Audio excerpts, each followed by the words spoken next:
Amém? Irmãos, graça e paz, boa noite a todos, boa noite para você que está aí no nosso live, nessa plataforma digital. Vamos iniciar mais uma aula de discipulado e que possamos ser bênção.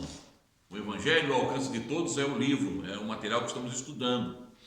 Já estudamos vários tópicos, 7 tópicos, e hoje vamos estudar mais 2 tópicos importantes, relevantes para a nossa caminhada de fé, para que possamos também levar essas mensagens aos outros, para que possamos encontrar, como Filipe, no capítulo 1 de João, versículos 43 em diante. Filipe encontrou o Natanael e alcançou ele. Que nós também possamos encontrar os Natanaéis que estão por aí e possamos nos preparar. Por isso o estudo é básico e ele é preparatório para que nós possamos também ter a capacidade, a simplicidade de levar com mais lucidez, com mais sabedoria a palavra aos nossos queridos, aos vizinhos, aos familiares, aos nossos amados. Eu, quando me converti ao Evangelho, eu tive um peso assim no meu coração, porque eu pensava assim no meu coração, na minha ingenuidade e talvez boa ingenuidade de fé, como é que eu posso ir distante, ser um missionário fora do país ou numa outra cidade, se eu ainda não ganhei a minha família para Jesus? Então eu fiz um projeto, um propósito de proclamar o Evangelho, dar testemunho para a minha família, para os meus irmãos, para os meus vizinhos. Eu fiz esse propósito e graças a Deus eu alcancei vidas para Jesus, eu testemunhei para os meus irmãos, eles podem estar assistindo e vão testemunhar disso. Eu testemunhei para familiares, ganhei familiares da minha família. Eu e minha mãe trabalhamos muito com o discipulado e ganhamos muitos familiares. Olha, eu creio que pelo menos de familiares, mais de 40 pessoas vieram a Jesus Cristo em nossa família. Então isso é bom, quando nós temos esse propósito, sem ficar com aquela situação que eu disse para vocês, aquela configuração de um crente chato, um crente bíblia, aquele que fica arrotando arrogância espiritual. Não, com simplicidade, na vida, mostrando a transformação que Deus faz na nossa vida. Porque se não for por esse caminho, não há um evangelho honesto e sincero. Essa é a verdade. Há uma transformação religiosa, psicológica. Quantos filho de peixe, peixinho não é? Filho de crente, crentinho não é? E quantos, Emília, quantos filhos de crentes que na realidade nunca nasceram de novo? Estão lá na igreja, cumprem um compromisso, mas nunca tiveram uma experiência real com Jesus. E quando tem uma experiência real com Jesus, eles são transformados. Amém? Então pega nosso material, bem-vindos em nome do Senhor, com alegria, com determinação, com otimismo, e o Senhor vai nos dar vitória, não é? Porque Ele é o nosso Deus, Ele é o Senhor que nos fortalece, renova a cada manhã a nossa vida. Eu estou ainda impactado com aquela mensagem do domingo passado, ou do domingo retrasado, de Jeremias 31. Jeremias 31, 25. Não é? É Ele que dá força ao cansado. Renovarei as vossas forças, não é? Renovarei o vosso vigor. Então eu me levantei, eu acordei, levantei, motivado, animado. Aleluia. Amém, amados? E também você que está nos assistindo, eu sei que há pessoas que estão recebendo já a ministração, principalmente no Rio Grande do Sul. Eu agradeço o feedback, que Deus abençoe vocês. Alguns estão pedindo material. O que eu posso fazer para vocês aí do Sul é tirar fotos aqui do material e enviar para vocês as folhas, e vocês acompanham os capítulos. Eu posso fazer isso, ok? Não dá para enviar o material para o correio, porque eu acho que não é viável. Você tem o material e estuda conosco, e quando estivermos aí, nós vamos estudar juntos, tá bem? Quando a Emília também estiver aí, quando a Emília for para o Brasil também estiver aí com o Sandro, quem sabe, vamos estudar juntos também, amém? Porque nós estamos um vínculo abençoado, interagindo entre igrejas, vai ser bênção. Deus tem muitas surpresas para nós. Deus faz coisas que são maravilhosas. Essa semana recebi mensagens abençoadas, mensagens queridas de irmãos que estão estudando lá no sul do país a palavra do Senhor, o discipulado, e têm sido abençoados. Amém? A queda do homem é o capítulo 8. Queda do homem, capítulo 8. Vamos começar ali da Sara. Sara fazendo a leitura, aquela voz forte de uma jovem guerreira, né? Uma Sara alegre, cheia da graça do Senhor. Vamos ler, Sara. A queda do homem. Ler e orar. Bem-aventurados aqueles que lavam as suas vestiduras no sangue do Cordeiro, para que lhes assista o direito à árvore da vida, e entre na cidade pelas portas. Apocalipse 22, 14. Tomou, pois, o Senhor Deus ao homem e o colocou no jardim do Éden para cultivar e o guardar. E o Senhor Deus lhe deu esta ordem: de toda árvore do jardim comerás livremente, mas a árvore do conhecimento do bem e do mal não comerás, porque no dia em que dela comeres, certamente morrerás. Gênesis 2, 15 a 17. Amém. Perceberam aí que o estudo de hoje começa no livro de Apocalipse? Tem uma introduçãozinha aqui no livro de Apocalipse. No último capítulo do livro de Apocalipse. É o último capítulo. E também há um texto aqui do primeiro ou do segundo capítulo do livro de Gênesis. Nos dois, a árvore da vida está presente. É interessante o estudo, não sei se o autor teve essa intenção, mas eu estou aqui percebendo, nós aqui no nosso tempo, na nossa era, estamos no meio do caminho. Nós não temos o tempo, não vivemos no tempo de Adão, não tivemos lá, não assistimos toda a cena, não sabemos o quadro geral, a configuração da linguagem até, a linguagem metafórica, a linguagem, ela é um acontecimento real? É, mas ele está sintetizado para a nossa compreensão. Não sabemos as entrelinhas mesmo, a profundidade da queda, o fruto, se era maçã, se era figo, se era um fruto de linguagem figurativa. O certo que era para desfrute, era para se alimentar. Também não estamos lá no Apocalipse ainda. Não fomos arrebatados, não. Estamos desfrutando da eternidade plena ainda. Estamos na jornada, no meio do caminho. E é no meio do caminho que nos preparamos.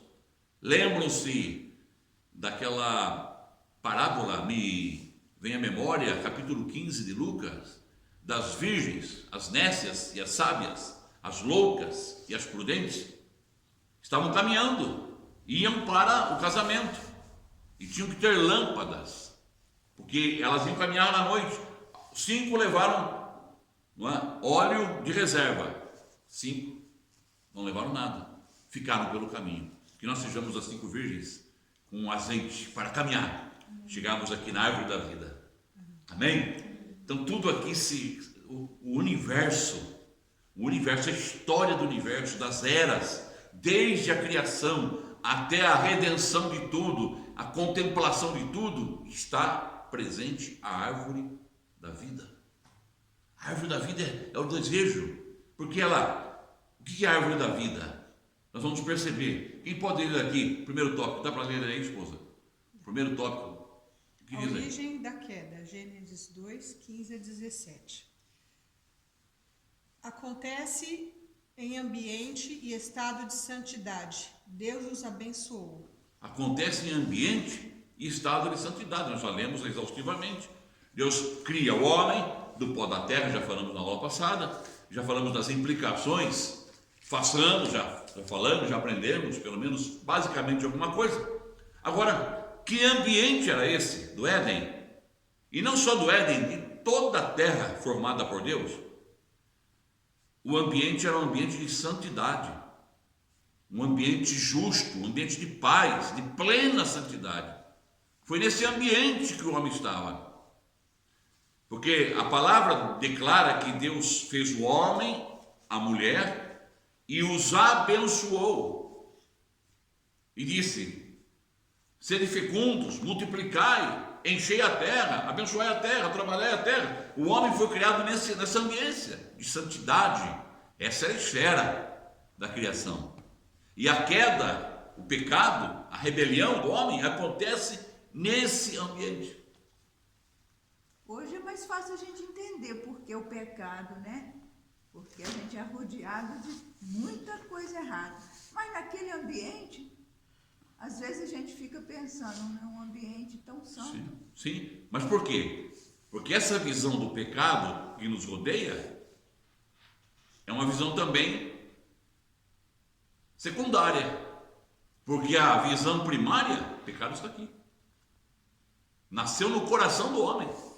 Ele foi tentado pela serpente e cedeu à tentação. E naquele ambiente, como a Maria disse, onde parecia impossível, hermético, fechado, o jardim de Deus, ali acontece. Como também temos, depois vamos estudar para frente um pouquinho mais sobre escatologia, coisas do futuro, revelações de Deus. Como é que o arcanjo, o anjo de luz, Lúcifer, o portador de luz, a palavra Lúcifer significa portador de luz, como é que ele entra em rebelião também num outro ambiente santo, numa outra esfera que era muito mais sutil, muito mais profunda, e cai? Então o pecado, ele é concebido aqui. Não importa se estamos num ambiente religioso, num ambiente moral, num ambiente ético, ele acontece no coração de crente, descrente. Nós vamos aprender hoje como vencer essa natureza e como sempre escolher a árvore da vida. Amém? Então, olha aí, acontece em ambiente, em estado de santidade. Deus os abençoou. 1.2 aí, Emília. Ao homem foi proposto uma decisão, escolha. Ao homem foi proposto uma decisão, uma escolha. Nós vemos aqui, a Sara leu, que o Senhor fez o homem, tomou pois o Senhor, o homem, e o colocou no jardim do Éden, para o cultivar e guardar, e o Senhor lhe deu esta ordem: de toda a árvore do jardim comerás livremente, mas da árvore do conhecimento do bem e do mal não comerás, porque do dia que dela comerdes, morrerás. Essa ordem não é uma ordem despótica, porque se Deus quisesse que o homem não sucumbisse ao pecado, Deus nem lhe daria essa ordem. Deus simplesmente criaria um ambiente, um estado que o homem, seria impossível de o homem rebelar-se contra ele. Mas aqui temos a primeira noção, primeira ideia clara de que Deus cria o homem, mas não cria um autômato, um robô. Ele cria um autônomo, um homem com livre decisão, que nós chamamos do quê? Livre arbítrio. Livre arbítrio. Vocês leram aqui, livre arbítrio. Deus cria o homem com livre decisão, com livre consciência. Eu escolho o bem, eu escolho o mal. Eu como o fruto da árvore da vida, eu como o fruto do fruto do conhecimento do bem e do mal. E a tentação, ela é assim. A tentação sempre mexe com o nosso ego. Porque a serpente disse para a mulher: olha, porque o Senhor Deus sabe que do dia que você comer desse fruto, você será igual a Ele, sabedor do bem e do mal, igual a Ele, ou seja, você vai estar no mesmo patamar. Olha que engano. E aí o ego do homem, como nós temos que tomar cuidado com o orgulho, com a vaidade, com o ego. Por isso, o nosso Senhor Jesus Cristo, principalmente no Novo Testamento, na Bíblia dele, capítulo 5, capítulo 6, capítulo 7 de Mateus, sempre falando: bem-aventurado aqueles que se humilham, bem-aventurado aquele que desce, bem-aventurado aquele que suporta, bem-aventurado aquele que é maleável, aquele que aceita. Agora, perigo é aquele que se exalta, será humilhado, mas aquele que humilha será exaltado. Se o homem se humilhasse e repreendesse e tomasse uma outra decisão, com certeza a configuração seria outra. Infelizmente, o homem cedeu, caiu. 1.3 aí. A origem da queda. 1.3. Dá para ler aí, irmã? Escolha resultado, vida ou morte. Ok, escolha tem que ser resultado. A escolha tem que ser o resultado. Vida ou morte. Foi uma escolha. Eu fico pensando, também você que está nos assistindo, eu fico pensando, se nós estivéssemos lá, se eu fosse o Adão, se vocês fossem as Evas, será que vocês também tomariam uma decisão diferente ou não? Não, todos nós íamos cair. Todos nós íamos tomar a mesma decisão. Só o fato de eu pensar, não, eu não tomaria essa decisão. Só o fato de eu me achar na capacidade de resistir àquela tentação, eu já estou mentindo. Eu também estou identificado em Adão. Por isso nós vamos ver lá na frente que o pecado de Adão contaminou toda a natureza humana. Quando Adão peca, na realidade, ele representa todos nós, os outros Adãos, que se estivessem no lugar dele, pecariam da mesma forma. Era um negócio que nos seduziria, nós íamos cair. Ok, continuamos a leitura. Agora, esposa. Quando o homem foi posto no jardim do Éden, Deus o colocou diante da árvore da vida e diante da árvore do conhecimento do bem e do mal. A maneira como o homem lidasse com essas duas árvores definiria se iria obter vida ou morte. A árvore da vida representa o próprio Deus como fonte de vida, e a árvore do conhecimento do bem e do mal representa Satanás como fonte de morte. Essas duas árvores representam as duas fontes do universo. Deus deu ao homem o livre-arbítrio para escolher de qual árvore comer. Ele não obrigou o homem a escolhê-lo. Pelo contrário, permitiu que o homem optasse. Olha, permitiu que o homem optasse. Colocou as duas árvores. Qual o significado dessas duas árvores? O significado das duas árvores. Qual é? 2.1. A árvore da vida representa o próprio Deus como fonte de vida. E aqui, no estudo que estamos tendo, nós temos uma clarificação de que o mundo, o universo, ele gira. O universo ainda é assim, e será até a sua consumação. O universo, ele está em dois polos. Ele vive nessa escolha, a árvore da vida e a árvore do conhecimento do bem e do mal. A árvore que traz Deus como Senhor e a árvore que traz Satanás como Senhor. Nós vivemos nesses dois polos e temos que escolher. Não dá para ficar em meio termo. Ou você escolhe um ou escolhe outro. Não há outra opção. Os moralistas, os religiosos, os mais bem intencionados, as pessoas que criam organizações do bem, são boas, mas mesmo assim, no interior, a palavra diz que elas são depravadas. É uma doutrina bíblica real. Não há. O homem, ele é um ser irreconciliável sem Deus.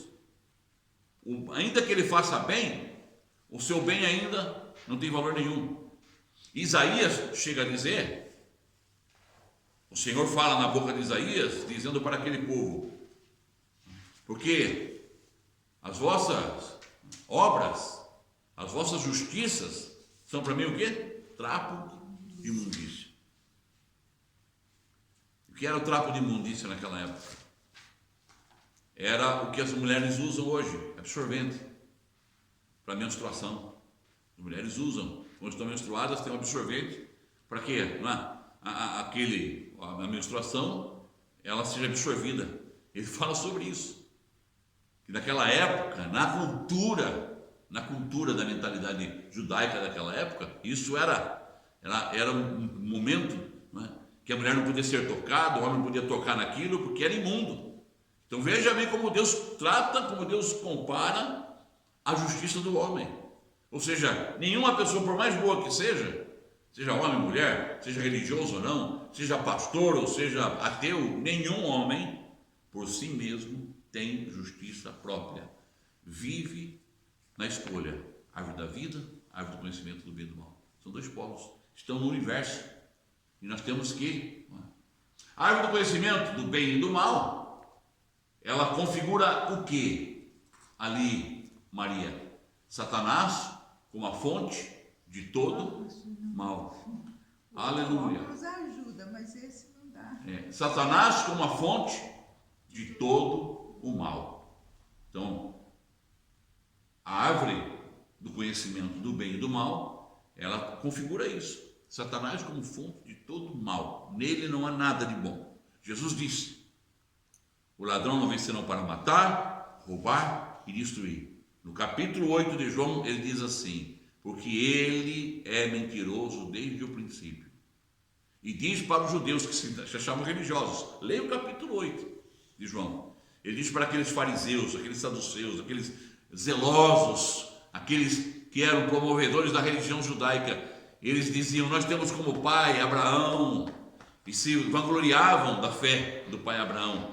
E Jesus disse: vocês não têm nada de Abraão, vocês têm como pai o diabo, porque vocês fazem o que ele quer. Vejam bem, Jesus foi duro, foi incisivo, foi direto. Por quê? Porque ele tinha autoridade para isso. Autoridade, por quê? Porque ele é Deus, ele conhece. Nós lemos ontem um texto em João capítulo 1, que ele viu Natanael debaixo da figueira. Vimos aquela cena maravilhosa, Natanael sendo impactado. Mas como tu me conheces, Natanael? Antes que você viesse até mim, eu te vi, te conhecia debaixo da figueira. Filipe foi levar Natanael para ver Jesus, mas Jesus tinha visto primeiro Natanael. Jesus sempre vê primeiro. Jesus sempre nos conhece primeiro. Por isso que a Bíblia diz que o homem não pode se vangloriar na sua força. O homem não pode se fortalecer, o homem não pode se respaldar no seu intelecto, na sua capacidade. Sempre precisará de Deus. 2.3, quem pode ler para nós? Ambas continuam a representar duas fontes do universo. Ambas, Sara, continuam a representar as duas fontes do universo. E nós estamos vivendo isso. A Sara na escola, nos seus desafios, vai viver essa dualidade. Tem que ter sabedoria lá. Como é que vai se portar? Eu sei que ela é uma menina abençoada, que dá testemunho. Mas na faculdade, na universidade, no trabalho, no nosso dia a dia, não adianta nada eu aqui colher do fruto da árvore da vida, ministrar o fruto da árvore da vida, pregar o fruto da árvore da vida, colocar aqui no telão o fruto da árvore da vida, ministrar, dar estudo, e lá fora eu como do fruto do conhecimento do bem e do mal. Não tem como. Eu preciso optar por um e ser incisivo pelo Espírito de Deus de escolher o fruto da árvore da vida. Jesus não diz isso lá em capítulo 15 de João, se a memória não me trai: eu sou a videira verdadeira e o meu pai é o agricultor, todo aquele que está em mim produz fruto. Ele é a árvore da vida, ele é o fruto da vida. Amém? Continuemos aqui a leitura. Vamos ler agora com Emília. Mas a opção humana? Mas a opção humana foi errada, escolhendo a árvore do conhecimento. Precisamos atentar que, muito mais do que se tornar conhecedor do bem e do mal, a natureza pecaminosa de Satanás entrou no homem e passou a fazer parte da sua natureza. Romanos 5:12. Isso é muito sério e grave. Há uma natureza maligna e pecaminosa em nós. O Senhor Deus, por isso, o lançou fora do jardim do Éden, a fim de lavrar a terra de que fora tomado. E expulso o homem, colocou querubins ao oriente do jardim do Éden, e ao refugir de uma espada que se envolvia para guardar o caminho da árvore da vida. Amém. Gênesis 3, 23, 24. Está vendo? Novamente. Agora o Senhor guarda a árvore da vida. Expulsa o homem. Olha a consequência. O livre-arbítrio, ele define as nossas escolhas. O Senhor colocou o homem lá, mas ele optou, como nós vemos aqui. Ele permitiu que o homem optasse. Mas a opção do homem foi o quê? Errada. A nossa opção sem Deus sempre é errada. Hoje a Emília orou aqui: Senhor, não deixe-nos tomar decisões erradas, porque aquilo que parece bom aos nossos olhos pode não ser aos olhos de Deus. Nós precisamos sempre ter colírio nos nossos olhos. Deus escondeu. Onde é que vai aparecer novamente essa árvore da vida? Em Apocalipse 22, que nós lemos aqui. Apocalipse, aparece de novo lá, Apocalipse 22, 14, lá está presente esta árvore. E diz que nós vamos comer dela. Bem-aventurados que lavam suas vestiduras no sangue do Cordeiro, porque esses terão direito a se alimentar da árvore da vida. Aleluia! Qual é o projeto de Deus, Ana? É que o Pai nos volte novamente ao estado original, a comermos sempre da árvore da vida. Qual vai ser o nosso alimento no céu? Vai ter um alimento no céu, na eternidade, o fruto da árvore da vida. Louvado é o nome do Senhor. Esse será o nosso alimento celestial, o fruto da árvore da vida. Então, o livre-arbítrio, dá para ler aí, Sarinha? O livre-arbítrio define as escolhas. Gênesis 4, 20, 22. Tá bom de olho, hein? Deus abençoe seus olhinhos. É mesmo, vai chegar na nossa idade. Glória a Deus, profetiza a bênção. Chega na nossa idade enxergando bem. Não fica com essa, nós temos essa mania, né? Ah, hora de chegar na minha idade, calma. Chega na idade. Meu papai sempre profetizou isso para mim. Mamãe passava na minha mão, na minha cabeça e falava: filhinho, olha, aos 10 anos seus olhinhos vão estar bons. Aos 20 anos vai ter cabelo na cabeça ainda. Aos 40 vai cultivando. Olha, Deus está cultivando. Essa oração da minha mãe é poderosa. O Senhor está segurando ainda.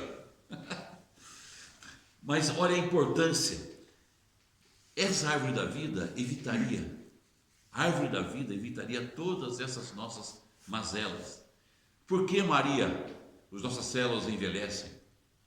Por que o nosso corpo verga? Por que sentimos dores? Por que fomos fadados ao trabalho? Por que para nós termos uma vida com o mínimo de bem-estar, precisamos trabalhar arduamente, trabalhar muito mais e comer menos e gozar menos? Por quê? Fruto da nossa decisão. Não era para ser assim. O Senhor deu trabalho para o homem. Significa que o homem ficaria ocioso, não é isso? Mas esse trabalho seria prazeroso. O homem não sentiria cansaço, sentiria prazer. A produção do homem seria uma produção prazerosa para a glória de Deus, uma produção inesgotável. Mas o homem optou, como leu aqui essa linha, o livre-arbítrio define as escolhas. Amém? O que aconteceu aí? 3.1, Sara. Adão, Mais tendência pecaminosa igual ao mundo. E aí o termo mundo nasce. Adão, mais a sua tendência pecaminosa, gera um termo que nós conhecemos, mundo. O mundo não é o mundo aí fora, o mundo cosmos. O mundo cosmos é muito bom. Tem os passarinhos que voam, tem os bichinhos que estão aí na floresta, tem as nuvens, tem a natureza linda, as flores, as cores. Como é linda a natureza. Mas que mundo é esse? E nós, como cristãos, também temos essa ideia. Olha, fica na igreja, cuidado com o mundo lá fora. Nós temos uma ideia de igreja, um lugarzinho fechado, e o mundo lá fora. Nós temos um medo do mundo lá fora. O mundo está aqui dentro. Porque o que é o mundo? É a equação. O mundo, na verdade, é essa equação, essa soma, essa adição. Adão mais a tendência pecaminosa igual mundo. Aí gera o mundo. Por que razão o planeta passou por uma transformação? O Senhor disse que tudo foi amaldiçoado. Começou a produzir cardos e abrolhos, a mulher teve dores para ter a luz, trabalho, suor, morte. Ali acontece, a partir dali, o primeiro homicídio acontece naquela família. Porque a partir dali o homem estabelece um termo final, ele opta por rebelar-se. E ele traz agora uma nova configuração, chamada mundo. Antes da configuração chamava-se paraíso. Não era isso? Paraíso. Agora chama-se mundo. Vamos lá, Sarinha. Continua com essa leitura abençoada. Tendência que se torna natureza pecaminosa. Tendência que se torna natureza pecaminosa. Nós lemos aqui, Paulo fala sobre isso, nós lemos, não é? Romanos 5,12. Quem pode ler para nós Romanos 5,12? Porque é importante. Nós vemos isso, não é? que essa natureza pecaminosa da qual a Saninha leu, ela é herança caída, é a perda da comunhão, sofrimento, dor, tristeza. Não é isso tudo que aconteceu? Cardos e abrolhos, que situação. Eu imagino o vácuo que deu. Já pensou? Quem já passou por um susto grande? Quem já passou por uma experiência assim angustiante? Por exemplo, sentir-se só. Não sei se vocês já tiveram pânico. Já aconteceu com vocês assim, ter pânico?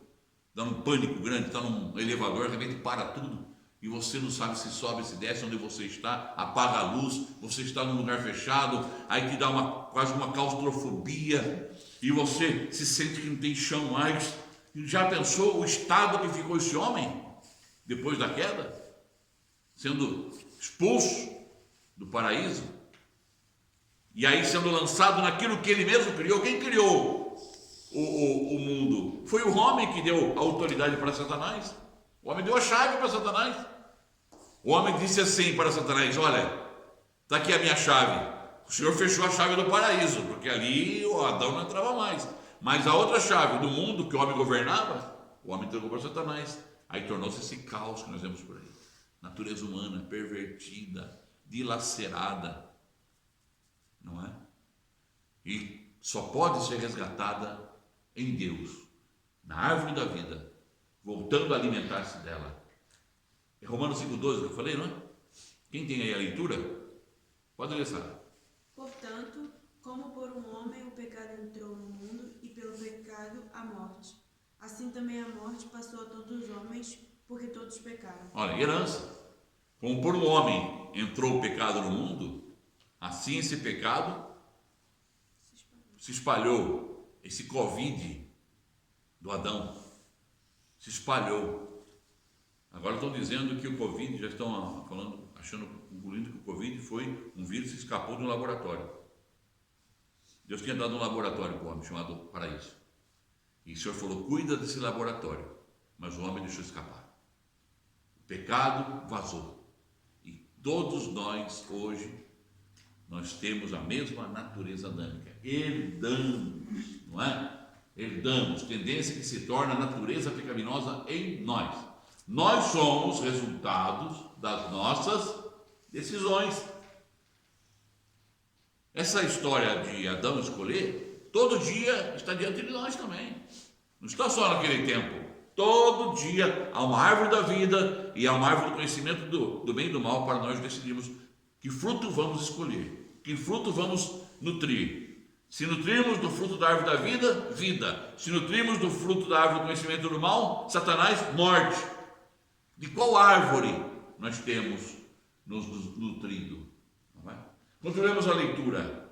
Por favor, agora a irmã Ana Oliveira, dá para ler o resultado dessa escolha de Adão? O resultado dessa escolha de Adão foi que, além de se tornar um com Satanás, também foi expulso do Éden e perdeu a presença de Deus.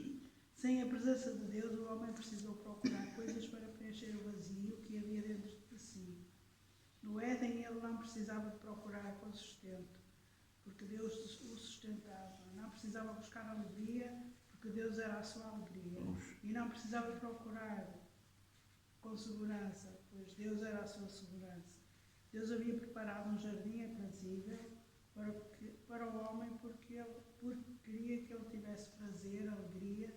No entanto, após a queda, os descendentes de Caim buscaram meios para sobreviver. Gênesis 4:20.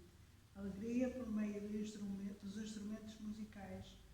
Gênesis 4:21. E produziram instrumentos constantes para defender-se.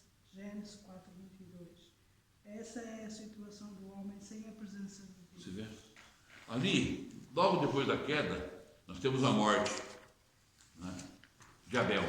Caim matou Abel, lembra disso? Capítulo 4 de Gênesis. Caim matou Abel.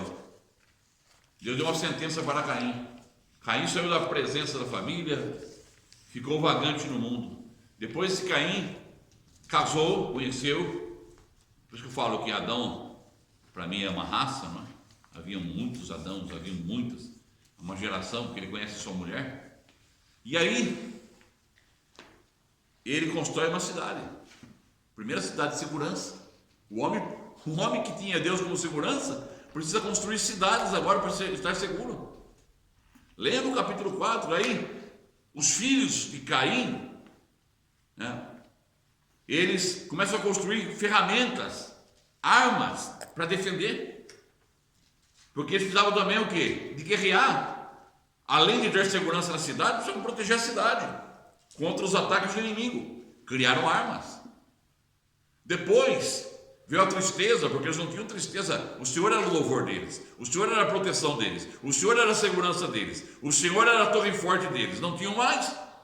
E aí a tristeza vem, a angústia, a melancolia, começam a criar os instrumentos musicais. Logo no início nós vemos toda essa construção lá nas eras mais primitivas, o homem tentando apaziguar o seu próprio coração. Mas com tudo que ele fizesse, com mais segurança que tivesse, por mais alegre que ele fosse, por mais introvertido ou extrovertido que ele fosse, absolutamente não conseguiu mais ter aquela relação com Deus. Ela só vai ser restaurada, proposta novamente como árvore da vida na pessoa do Filho dele, Jesus Cristo, do qual, aleluia, nós desfrutamos. Que bênção, hein? Que bênção! Adão não teve essa oportunidade, eu e você tivemos. Louvado é o nome do Senhor. Amém? E aí, encerramos o capítulo 8, a lição 8. Está vendo? Hoje foi assim bem básico, vocês leram em casa. Nós demos aqui uma síntese, vocês relembraram e agora é aplicar na prática da vida. Amém, gente boa de Deus? Vamos então agora para o capítulo 9 do nosso estudo. Proclamação, o Evangelho ao alcance de todos. E o segundo estudo do capítulo, ou o segundo tópico de hoje, o capítulo 9, a consequência da queda do homem. Nós já lemos Romanos 5,12. Vamos ler Romanos 7,18. A consequência da queda do homem. Antes de nós lermos aqui o capítulo, vamos ler Romanos 7,18 e 7,24 também, por favor. Romanos 7,18 e 7,24. Encontrou, Emília? Sim. Pode ler para nós. Porque sei que na minha pessoa, isto é, na minha carne, não reside bem algum, porquanto o desejar o bem está presente em meu coração, contudo, não consigo realizá-lo. E o 24? Miserável ser humano que sou, quem me libertará deste corpo de morte? Olha aí. A consequência, e Paulo chega nessa capítulo 7 de Romanos é esclarecedor. Paulo rasga o seu coração, se desnuda, mostra a miséria que ele é sem Deus. Ele fala aí da briga, da luta, da dualidade, do pugilato que há entre o bem e o mal, a árvore da vida e a árvore do conhecimento do bem e do mal, que estão degladiando dentro dele. E aí nós vemos que isso é resultado, consequência da queda do homem. Vamos continuar a leitura aí? Emília, capítulo 9, pode ler. A consequência da queda do homem, ler e orar. Porquanto, assim como um só homem entrou o pecado no mundo, e pelo pecado a morte, assim também a morte passou a todos os homens, porque todos pecaram. Romanos 5,12. Morte. Mas que morte é essa? Primeira, não é uma morte física, foi uma morte espiritual. O espírito do homem, o espírito, a parte mais sutil do homem, mais perfeita, a parte mais iluminada do homem.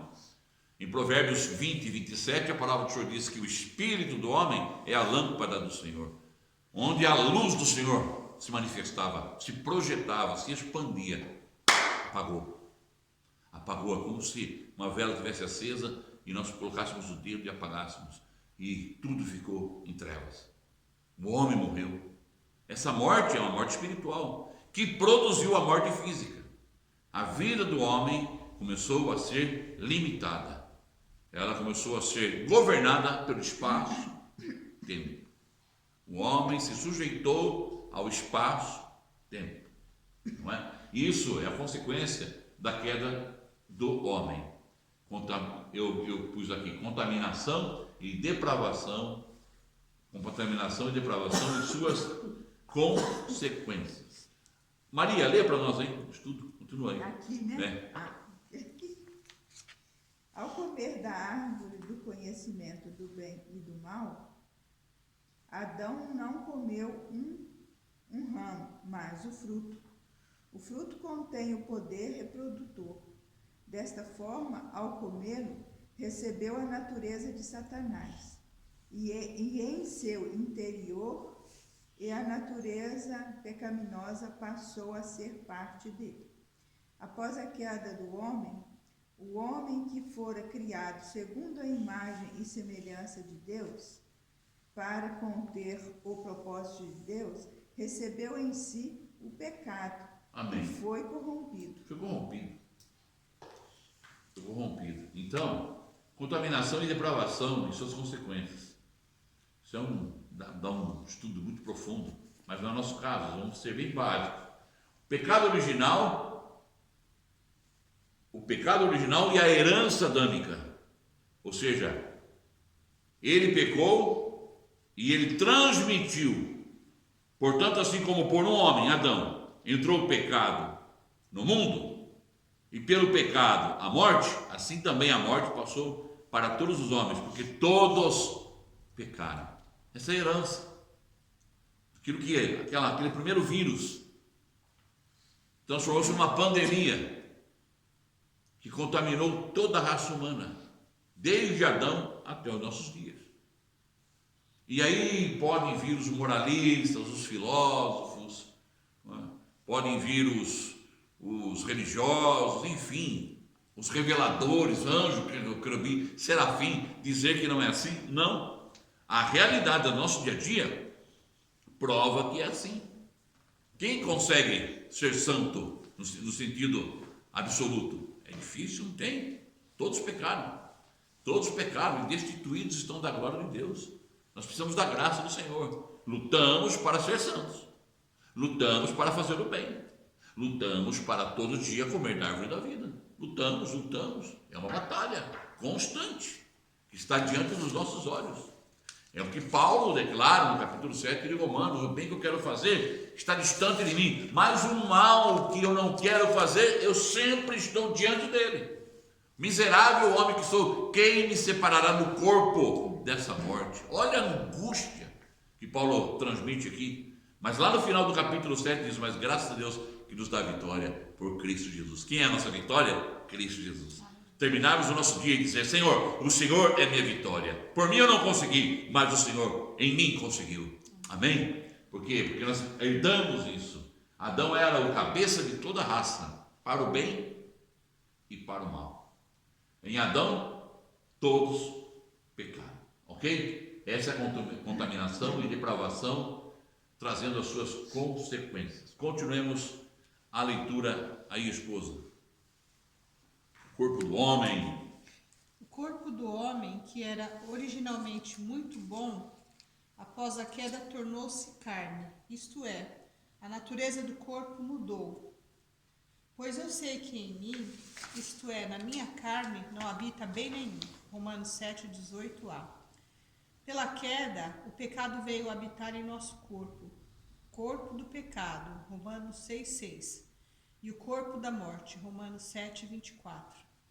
O corpo tornou-se a residência do pecado, que é a corporificação de Satanás. Não reine, portanto, o pecado em vosso corpo mortal, de maneira que obedeçais às suas paixões. Amém. Romanos 6,12. Então,